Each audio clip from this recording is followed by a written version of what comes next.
ఏంటి మంగ ఇది? ఈ రాక్షసి ఫోటో ఈ ఇంట్లో ఉండడానికి వీల్లేదు. ముక్క మిగలకుండా ఊడ్చి అవతల పారేయండి.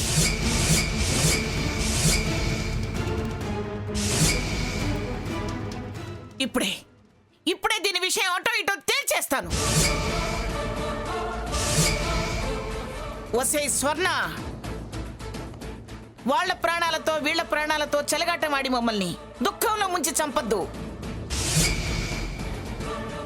నీ కోరికేమిటో, అసలు నువ్వేం ఆశిస్తున్నావో చెప్పు. ఇప్పుడే నా ముందుకొచ్చి చెప్పు. కావాలంటే ఒక్కసారి మా అందరి ప్రాణాలు తీసుకో.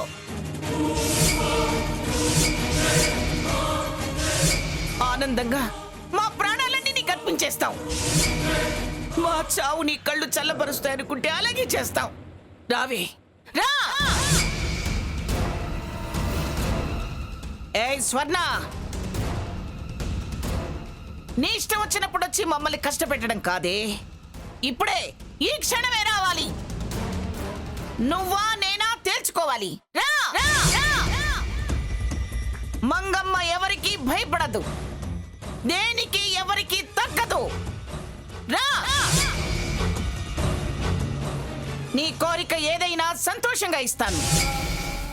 నా బిడ్డల్ని నా ముందు చిత్రహింసలు పెట్టడం కాదు. రావే, రా.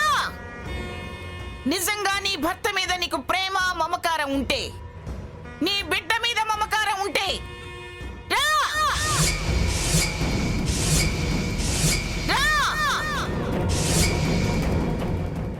మంగ, ఏంటి ఆవేశం? పిలిస్తే వస్తుందా? రావలసిందే, వచ్చి తీరాల్సిందే. అది దెయ్యమైతే నేను కొరివి దెయ్యాన్ని, అది రాక్షసి అయితే నేను బ్రహ్మ రాక్షసిని. అది కాదు, దాని తల్లో జేజమ్మైనా దిగి రావాల్సిందే. లేదా మళ్ళీ ఈ పక్కకి తొంగి చూడని ప్రమాణం చేసి వెళ్ళాలి. రావే, రా. మంగ, తనని రమ్మని పిలుస్తూ నువ్వు రాక్షసులా మారిపోతావేంటి? అరుపులు గావు కేకలు వేసే వయసానిది. గుండెలు అవిసిపోతాయి.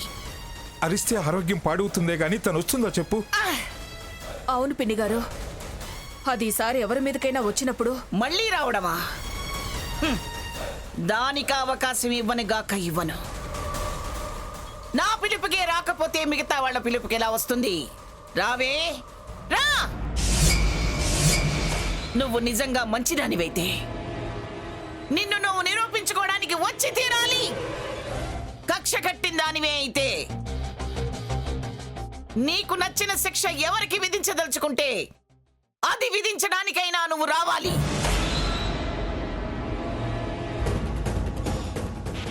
నువ్విలా పిలిస్తే ఎందుకు వస్తావు? నిన్నెలా రప్పించాలో నాకు బాగా తెలుసు.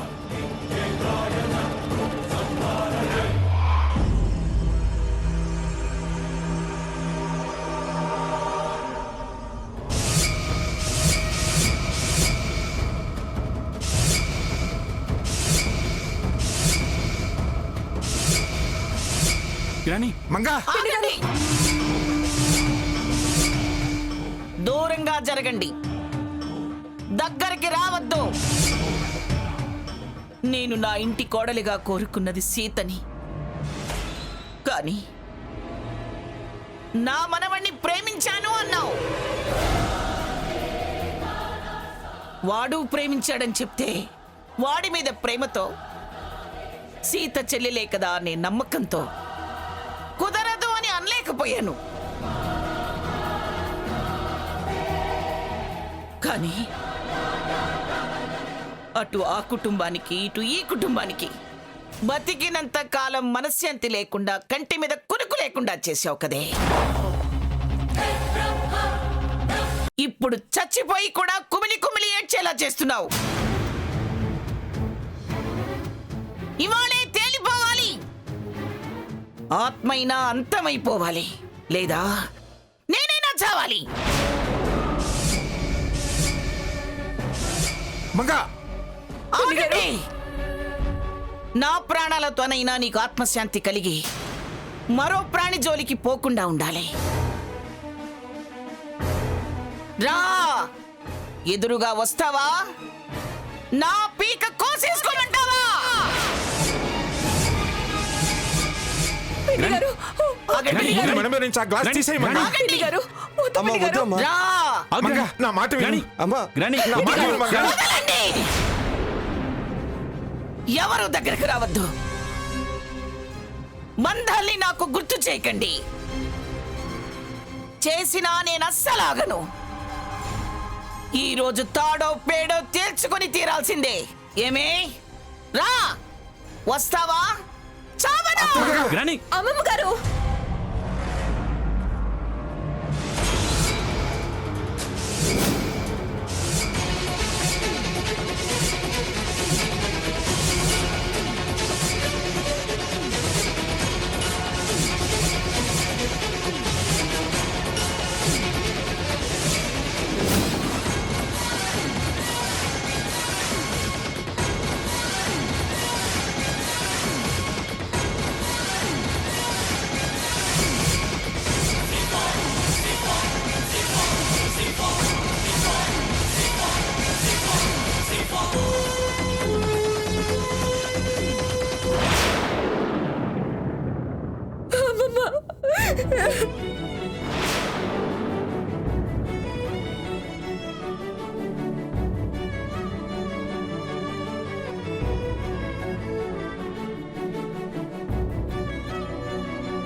నన్ను క్షమించమ్మా.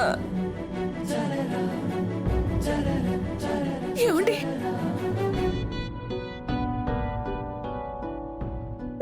స్వర్ణ! స్వర్ణ! నువ్వు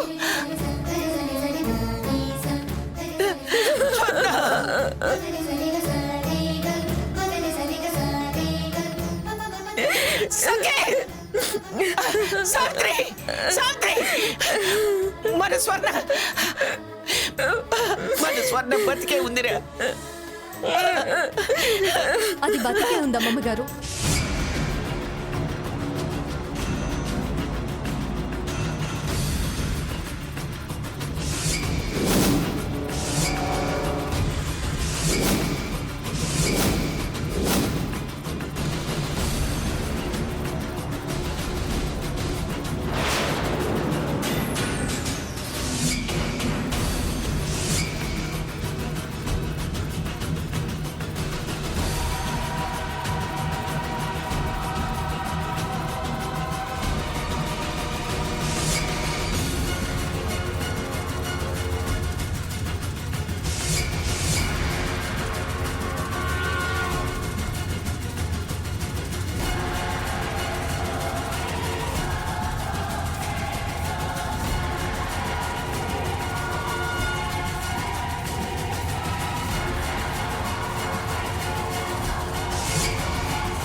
అమ్మమ్మ గారు, అదే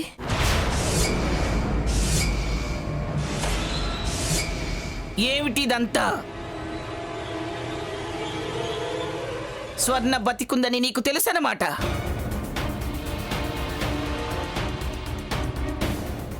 మరి ఆత్మ దెయ్యం అనే నాటకం ఏమిటి?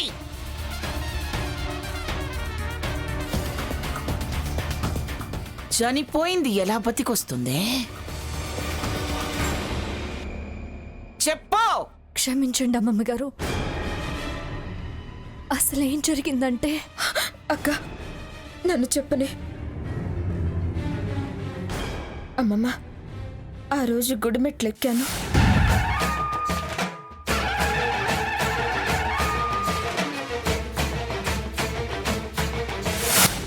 ఇదమ్మమ్మ జరిగింది. అంత అబద్ధం. అవును, పచ్చి అబద్ధం.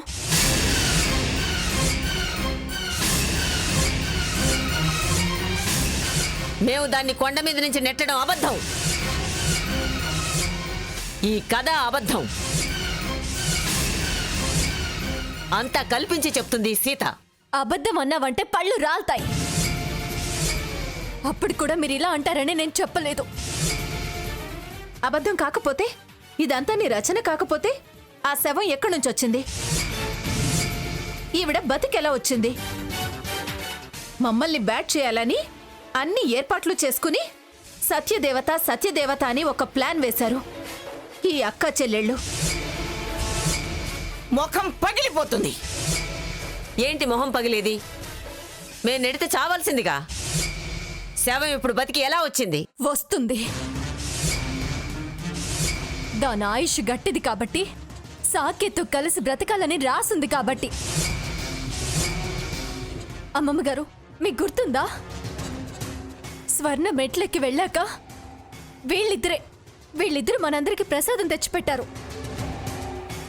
అందులో మత్తు కలిపారు. అందుకే మీరందరూ కలిసి నిద్రపోయారు.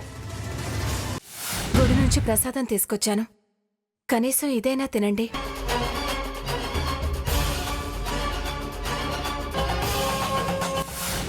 గుర్తుంది. వీళ్ళు ప్రసాదాలు తెచ్చి దొంగ నాటకాలు మొదలు పెడితే వీళ్ళకింత మంచి బుద్ధి ఎక్కడదా అని నాకు అనుమానం కలిగింది. నేను ఆ ప్రసాదం తినలేదు. కాసేపు నిద్ర నటించాను అంతే. అంతలో ఎప్పుడు వెళ్లారో వెళ్ళి నంగనాచులాగా వచ్చి పడుకున్నారు. నాకు అనుమానం వచ్చి లేచి బయటికి వెళ్ళాను. ఆ మెట్లు మొత్తం ఎక్కి వెళ్ళాను. సత్యదేవత గుడి దగ్గరికి వెళ్ళాను. కానీ అక్కడ స్వర్ణ లేదు. చుట్టుపక్కల అంతా వెతికాను. స్వర్ణ ఏమైంది అని గట్టిగా అరిచాను. చివరికి స్వర్ణ ఒక చెట్టుకి వేలాడుతూ నాకు కనిపించింది.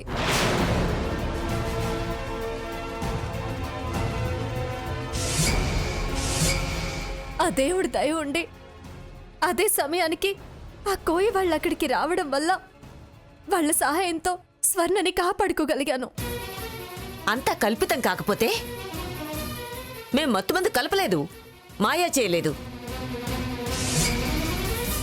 నాటకం మంచి ట్విస్టులతోనే తయారు చేసావు. షటప్.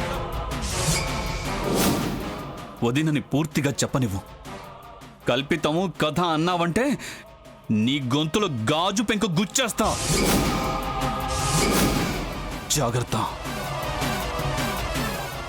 వదినా, నువ్వు చెప్పు, ఏం జరిగిందో. ఏంటి ఆవిడ చెప్పేది? శవం ఎక్కడదో చెప్పమనండి, అంతా అదే బయట పడేస్తుంది. ఆయుష్ గట్టిదైతే శవం ఎక్కడదో అది కూడా చెప్తాను, వినండి. ఒక అనాథ శవాన్ని దహనం చేయడానికి వచ్చిన వాళ్లే ఆ కోయవాళ్ళు. దిక్కు మొక్కు లేని అమ్మాయి కడుపు నొప్పితో బాధపడుతూ భరించలేక ఎక్కడో దూకి చనిపోయింది. వాళ్ళు దహనం చేయబోతుండగా వీళ్ళు స్వర్ణని నెట్టేయడం చూశాను.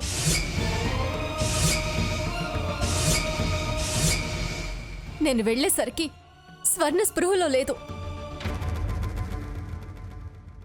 ఆ అమ్మాయి శవంతోనే ఈ నాటకం మొత్తాన్ని ఆడాను. ఆ కోయ వాళ్ళకి సాయం చేయమని, స్వర్ణని హాస్పిటల్కి తీసుకువెళ్ళమని వాళ్ళని వేడుకున్నాను. ఆ తర్వాత జరిగిందంతా మీకు తెలిసిందే.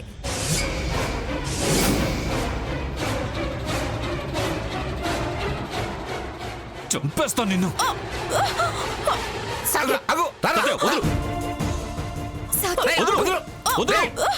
చంపేస్తా నిన్ను. చంపితే నువ్వు జైలుకి వెళ్తావురా? వాళ్ళని చంపి నువ్వెందుకురా పాప మూట కట్టుకోవటం? శిక్ష అనుభవించాల్సింది వాళ్ళు. వాళ్ళంత తేలిగ్గా సుఖంగా చావకూడదురా. చట్టం న్యాయం వాళ్లకు విధించాల్సిన శిక్ష విధిస్తుంది. తప్పించుకున్న దేవుడు వదలడు. ఈ దయ్యాల్ని వదలదు. నా మాట వినరాదా? సాకేత్, ఆగరా. వాళ్ళ సంగతి నేను తేలుస్తాను. ఏ శిక్ష విధించాలో నేను నిర్ణయిస్తాను. కానీ దానికన్నా ముందు నాకు మరో విషయం తెలియాలిరా. వాళ్ళకన్నా పెద్ద తప్పు ఈ అక్క చెల్లెళ్ళు చేశారు.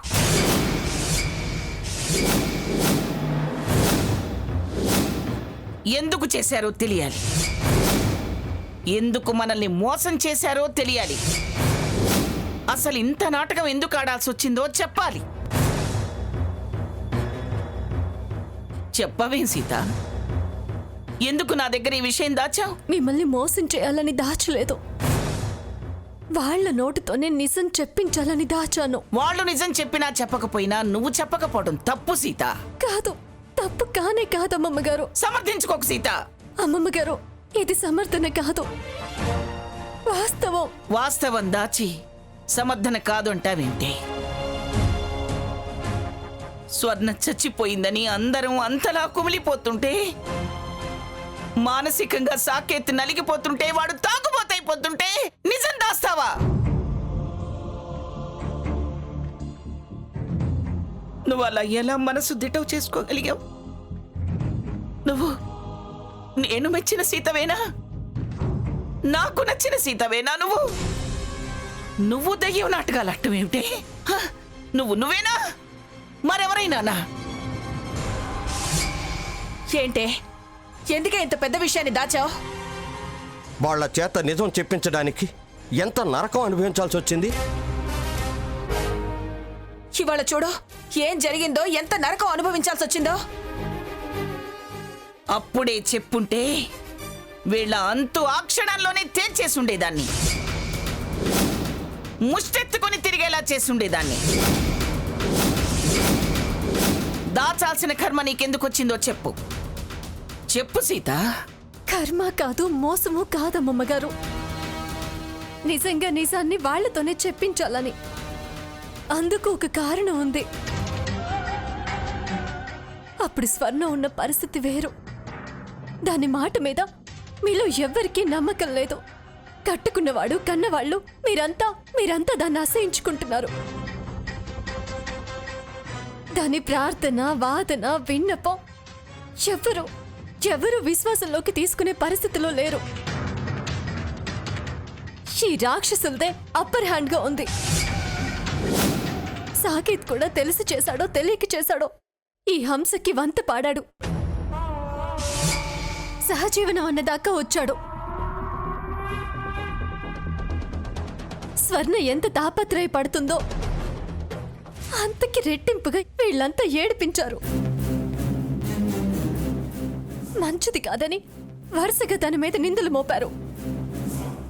ఆఖరికి అది చనిపోయిందన్నాక నేను మార్పుని నమ్మానని, ముందు తెలియజేయలేకపోయానని తను బాధలో బయటపడ్డాడే కాని, అది మోకాళ్ల మీద మెట్లెక్కుతుంటే మౌనంగా ఉన్నాడే కాని, వద్దు నువ్వు శ్రమ పడద్దు, నేను నిన్ను నమ్ముతున్నాను అని దీన్ని వెనక్కి తీసుకొచ్చాడా? అసలు స్వర్ణని గెలిపించాలని సాకేత్కి ఆలోచన కలిగిందా? లేదు. స్వర్ణ ప్రయత్నాల్ని చెడగొట్టి దాన్ని ఈ హంస చెడ్డదాన్ని చేస్తుంటే ఎవరు మాత్రం ఏం చేయగలిగారు? ఒక్కసారి కాదు, 1కి 10 సార్లు వీళ్ళు దీన్ని దుర్మార్గురాల్లాగా చిత్రించారు. కానీ తను ఒక్కసారి కూడా దాన్ని సమర్థించలేదు. సాకేత్ చెయ్యెత్తాడే గాని నువ్వలా చేసేదానివి కాదు స్వర్ణ అని కన్నీళ్లు తుడిచి చేరదీశాడా? ఆదరించి ప్రేమగా గుండెలకి హత్తుకున్నాడా? చెప్పు సాకేత్, చెప్పు. నాది తప్పే. అప్పటి తన ప్రవర్తన. వద్దు సాకేత్, అదే ఆ అభిప్రాయం నీలో నుంచి పోలేదనే ఇప్పుడు ఇంత నాటకం ఆడాల్సి వచ్చింది. ఆ పరిస్థితిలో వీళ్ళు హత్య ప్రయత్నం చేశారు అని అది బయటపడి చెప్పినా, నేను చెప్పినా అవన్నీ పిచ్చి అబద్ధాలని అంటారనే భయంతో, అది మారిందన్న పూర్తి విశ్వాసం మీలో లేదనే నేను ఆ విషయాన్ని దాచాను. తన మార్పు శాశ్వతం కావాలని నేను అలా ప్రవర్తించాను వదినా. దాని మీద ప్రేమ జీవితకాలం నీకుండాలనే నేను ఈ నిజాన్ని దాచాను. వాడు దాన్ని నమ్మట్లేదని దాచానంటున్నావు. మరి నా దగ్గర దాచావు. ఎందుకు దాచావు?